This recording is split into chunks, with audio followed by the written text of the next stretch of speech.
Hello friends, welcome to our channel AJ medicine. मेरा नाम है अजीत और आज मैं आप लोगों के सामने एक नई वीडियो के साथ फिर से हाजिर हूँ। आज का हमारा टॉपिक होने वाला है पेंटिड्स 400 mg टैबलेट। पेंटिड्स 400 mg टैबलेट के मैं आपको use, dose, benefit, side effect सब कुछ बताऊँगा। आप बने रहिए इस चैनल पर। अगर आप इस चैनल पर नए हो तो चैनल को कर लो सब्सक्राइब, वीडियो कर लो लाइक, क्योंकि दोस्तों मैं हमेशा मेडिसिन से रिलेटेड जानकारी इस चैनल पर लेके आता हूँ। तो बेल आइकन को प्रेस करके नोटिफिकेशन बेल को ऑल कर दीजिए, ताकि जब भी मैं कोई नई वीडियो अपलोड करूं तो वो आप तक नोटिफिकेशन के थ्रू जल्द पहुंच जाए। तो चलिए देर ना करके हम वीडियो को शुरू करते हैं।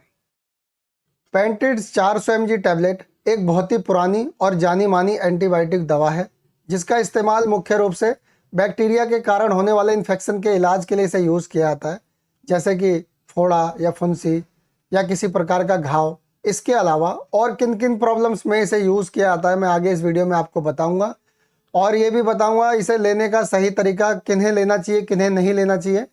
तो आप बने रहिए वीडियो में। चलिए मैं आपको दिखाता हूँ इसकी पैकेजिंग। आप स्क्रीन पे देख रहे होगे पेंटिड्स 400 mg टैबलेट। यह एक पत्ते में 10 टैबलेट आती है और इसे एक पत्ते का प्राइस होता है लगभग 18 रुपये।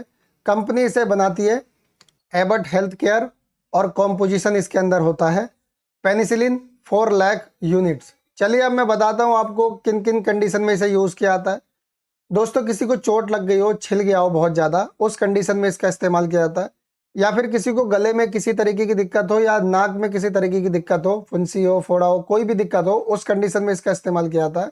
या फिर किसी को कान में फोड़ा या फुंसी हो गई हो या कान बहरा हो, उस कंडीशन में इसका इस्तेमाल किया जाता है। या फिर किसी के श्वसन नली में सूजन हो, सांस लेने में दिक्कत हो रही हो, उस कंडीशन में इसका इस्तेमाल किया जाता है। या फिर किसी को यौन संचारित रोग हो, उस कंडीशन में भी इसका इस्तेमाल किया जाता है। चलिए दोस्तों, मैं बताता हूँ इसे यूज़ करने का सही तरीका, यानी इसके डोज। दोस्तों, इस टैबलेट को खाया भी जाता है और लगाया भी जाता है। तो अगर आपको कहीं चोट लगी है, घाव वगैरह हो गया है, तो उसमें आप इसे पीस के लगा सकते हो और सुबह शाम के हिसाब से एक एक टैबलेट खा भी सकते हो। दोस्तों, इस टैबलेट का इस्तेमाल वैसे तो अपनी मर्जी से नहीं किया जाता है, क्योंकि ये पेनिसिलिन ग्रुप का है।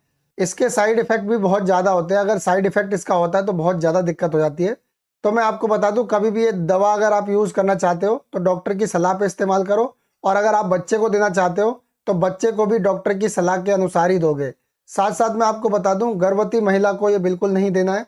अगर आप देना चाहते हो तो पहले डॉक्टर की सलाह लो, उसके बाद इस्तेमाल कर सकते हो। और अगर किसी को कान से रिलेटेड प्रॉब्लम हो या नाक से रिलेटेड प्रॉब्लम हो या गले से रिलेटेड प्रॉब्लम हो, तो वो लोग इस टैबलेट का इस्तेमाल एक टैबलेट सुबह एक टैबलेट शाम को ले सकते हैं। दोस्तों, इस दवा के बहुत सारे काम हैं, लेकिन अगर मैं सारे काम बताने लग जाऊंगा तो वीडियो बहुत बड़ी हो जाएगी। इसीलिए मैं नॉर्मली और आसान भाषा में आपको शॉर्ट में समझाने की कोशिश कर रहा हूँ। ये बहुत सी प्रॉब्लम में यूज़ की जाती दवा, लेकिन मुख्य रूप से जो यूज़ की जाती है वो ज़्यादातर घाव या जैसे फोड़ा या फुंसी आती है तो उस पर ही इसे पीस के लगाया जाता है, गोले के तेल में मिला के, या फिर इसको खाया भी जा सकता है। तो ये थे इसके यूजेस, और किन्हें नहीं लेना चाहिए वो भी मैंने आपको बताया।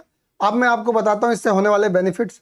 दोस्तों, अगर किसी को चोट लग गई है, कहीं वो गिर गए, उनके छिल गया है, तो वहाँ पे अगर आप इसे कोकोनट ऑयल में मिलाकर लगाते हो तो धीरे धीरे ये ठीक होने लगेगा, और आप एक एक टैबलेट सुबह शाम खाते हो तो वो बहुत जल्दी उसे सुखा देगा।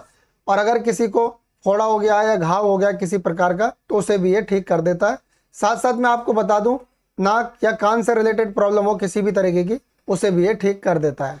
किसी को श्वसन नली में प्रॉब्लम हो, उसे भी ये ठीक कर देता है। साथ साथ ये यौन संचारित रोग को भी ठीक कर देता है। चलिए अब मैं बताता हूँ इससे होने वाले साइड इफ़ेक्ट। दोस्तों, टैबलेट लेने के बाद अगर आपके शरीर पे बहुत ज़्यादा चकत्ते होने लगे या बहुत ज़्यादा खुजली होने लगे तो समझ लीजिए आपको ये सूट नहीं हो रहा। या फिर आपके शरीर पे दाने निकलने लगे तो भी आप समझ सकते हो कि आपको ये सूट नहीं हो रहा। या फिर आपके मुंह में सूजन हो जाए, मुंह के अंदर की तरफ, गले में, नली में भी सूजन हो जाए, और आँखों पर भी सूजन होने लगे, तो आप ये महसूस कर सकते हो कि आपको ये सूट नहीं हो रहा है।